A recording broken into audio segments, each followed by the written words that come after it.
नमस्कार मित्रों, आप सभी का आपके अपने चैनल मीरा भक्ति धारा में एक बार फिर से बहुत बहुत स्वागत है। कामना करते हैं कि प्रभु श्री हनुमान जी और परम पूज्य गुरुदेव बाबा नीम करोली महाराज जी आप सभी भक्तजनों पर असीम कृपा सदैव बनाए रखें। इसी कामना के साथ बढ़ते हैं आज के इस दिव्य अध्याय की ओर। आज का अध्याय हमारे सभी भाग्यशाली दर्शकों के लिए अत्यंत मंगलमय और लाभकारी होने वाला है, क्योंकि आज के इस अध्याय में हम उस विशेष दिवस के विषय में चर्चा करने जा रहे हैं जिस दिन आपको निःसंदेह बाबा नीम करोली महाराज जी की अनुपम कृपा प्राप्त हो सकती है। और साथ साथ में जो साधक लंबे समय से बाबा नीम करोली महाराज जी के सानिध्य की खोज कर रहे हैं, वे यह सानिध्य बड़ी आसानी से प्राप्त कर सकते हैं। देखा जाए तो महाराज जी के अनन्य भक्तगण बाबा नीम करोली महाराज जी की कृपा प्राप्त करने हेतु अनेक प्रकार के प्रयास करते हैं।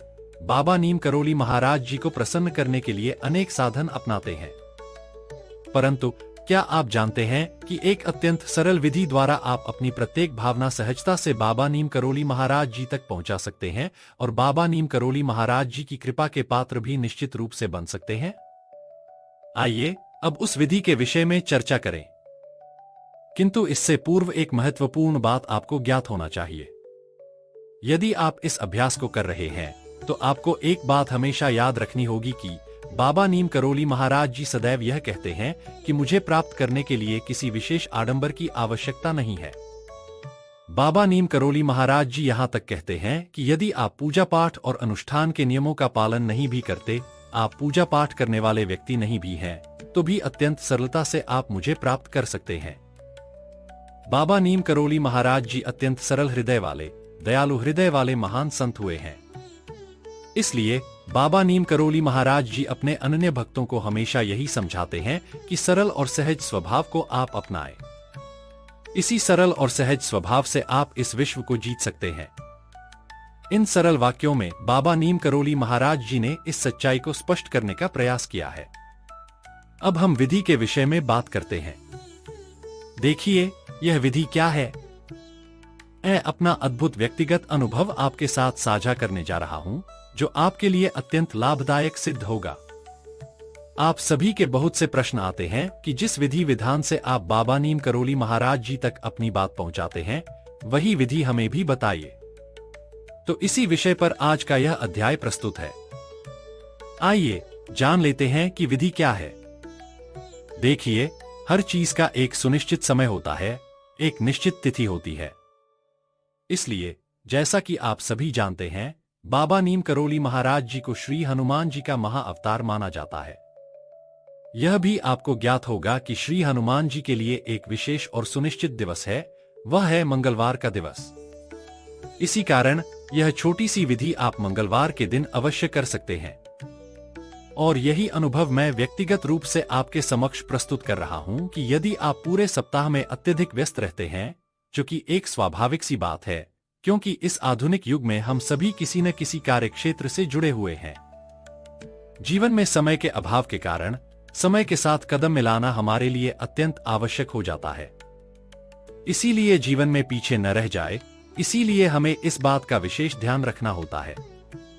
अतः यदि आप पूरे सप्ताह में केवल एक दिवस ही समर्पित कर सकते हैं, तो ये एक दिवस ही आपके लिए बहुत है। आप इस बात को भली भांति मान ले कि यही एक दिवस आपके समस्त भाग्य के मार्ग खोल सकता है। इस दिन आप क्या कर सकते हैं? आप प्रातःकाल स्नानादि कर नित्य कर्मों से निवृत्त होकर एक विशेष कार्य करना है।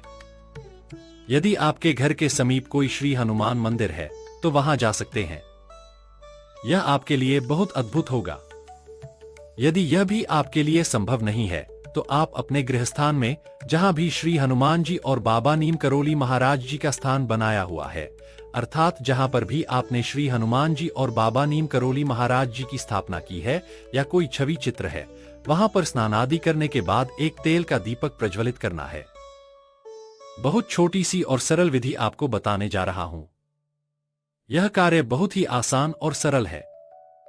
श्री हनुमान जी और बाबा नीम करोली महाराज जी के छवि चित्र के सामने दीपक प्रज्वलित करने के बाद आप एक काम कीजिए। लाल या पीले रंग का एक आसन ले लीजिए। यदि लाल या पीला आसन उपलब्ध नहीं है, तो जिस आसन पर आप बैठते हैं, उस पर बैठकर सहज भाव से अपने मस्तिष्क को शांत करें। शांत होने के बाद सबसे पहले एक छोटी सी प्रार्थना करनी है। हे बजरंग बली, हे बाबा नीम करोली महाराज जी, हे दुखों को हरने वाले महावीर, आपके समक्ष मैं एक छोटी सी अर्जी प्रस्तुत करना चाहता हूं। यह अर्जी केवल इतनी है कि हे हनुमान जी, हे बाबा नीम करोली महाराज जी, अपने आशीर्वाद से मुझे और मेरे संपूर्ण परिवार को कृतार्थ करें और हर कार्य में कृपया मुझे अपना आशीष प्रदान करें। यह एक छोटी सी प्रार्थना है जिसे आपको करना है। इसके बाद निश्चित रूप से श्री हनुमान चालीसा का एक पाठ करना है। आपको सहृदय, और यहाँ पर सहृदय का अर्थ यह है कि आप पूरे तल्लीनता के साथ केवल एक बार पाठ कर लेंगे, केवल एक मंगलवार को। पूरे सप्ताह में एक एक मंगलवार को श्री हनुमान चालीसा का पाठ करें और यह छोटी सी प्रार्थना जो मैंने आपको बताई है, यही प्रार्थना, इसी विधि से मैं श्री हनुमान जी की बाबा नीम करोली महाराज जी की आराधना करता हूँ। मुख्यतः यह मंगलवार के दिन आपको करना है, इसलिए इस बात को आपको याद रखना है। जब आप श्री हनुमान चालीसा का पाठ संपूर्ण कर लेंगे तो उस दिन या तो उसी समय आप श्री हनुमान जी और बाबा नीम करोली महाराज जी को भोग प्रसाद अर्पित कर सकते हैं। यदि उस समय आप भोग प्रसाद नहीं अर्पित कर पाए हैं तो शाम को जो संध्याकालीन आरती पूजा आपके गृह स्थान पर होती है या नजदीकी श्री हनुमान मंदिर में माथा टेकने के बाद, उस समय भी आप एक बार श्री हनुमान चालीसा का पाठ कर सकते हैं। यदि यह भी संभव नहीं हो पाए तो आप केवल श्री हनुमान जी को भोग अर्पित कर दीजिए, जो भी आपके सामर्थ्य में हो। बस यह छोटी सी विधि करने मात्र से आप देखेंगे कि श्री हनुमान जी और बाबा नीम करोली महाराज जी की विशेष कृपा आपको प्राप्त हो जाएगी।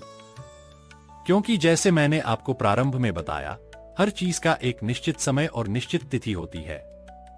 तो यह पूरे सप्ताह में एक ऐसा दिवस है जो आपके भाग्य को, आपके काम में आने वाली हर बाधा को दूर कर देगा। एक और विधि मैं आपको बता दूं, यह जो विधि आप कर रहे हैं, यदि आपने इसे एक बार भी हृदय से कर लिया तो अगली बार के लिए आपके मार्ग प्रशस्त हो जाएंगे। आप अपने मन से ही श्री हनुमान जी के मंगलवार के दिन दर्शन करने के लिए स्वयं तत्पर हो जाएंगे। यह इतना अद्भुत आशीर्वाद मिलता है, पहले ही दिन से आपको कई गुना लाभ देखने को मिलेगा। आपकी सम्मति और सद्बुद्धि के अनुसार आपके हर कार्य में श्री हनुमान जी का आशीर्वाद मिलेगा। निसंदेह इस छोटे से उपाय को करने के बाद बाबा नीम करोली महाराज जी का आशीर्वाद लेना और उनके दर्शन करना बिल्कुल मत भूलिए। उसके बाद ही अपने काम पर निकलें। आप देखेंगे कि बहुत बहुत तीव्रता से यह उपाय आपके लिए काम करता है। यह एक बहुत ही सरल विधि है जिसमें किसी प्रकार की बनावट या आडंबर नहीं है।